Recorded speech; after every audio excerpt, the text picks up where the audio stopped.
First time నాకు రాజమౌళి గారు కథ చెప్పినప్పుడు, అంటే మేమంతా ఎక్స్టెండెడ్ ఫ్యామిలీ, నేను సమంత సుదీప్ మేమంతా ఎక్స్టెండెడ్ ఫ్యామిలీ అనమాట.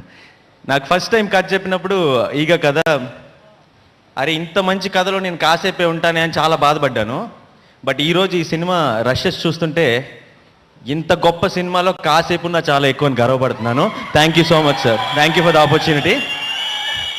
సో అసలు విషయానికి వచ్చేద్దాం. ఇప్పుడు దాకా చాలా కబుర్లు చెప్పాం, అందరూ చాలా మాట్లాడాం, చాలా స్కిట్లు చేశారు, బోల్డ్ మంది స్టార్స్ వచ్చారు. కాకపోతే ఈరోజు స్టార్ ఎవరు ఈగ కదా.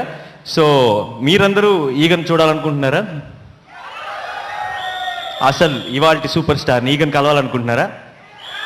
ఎస్. సో మీ రిక్వెస్టే కాదు, ఇది నా రిక్వెస్ట్ కూడా. సో డైరెక్టర్ గారిని అడిగేద్దాం, రాజమౌళి గారిని. ఎక్కడున్నారు రాజమౌళి గారు? రండి రండి సార్, వెయిట్ చేస్తున్నారు సార్ ఈగ గురించి. అదేంటి ఈగ ఎగిరిపోయిందా?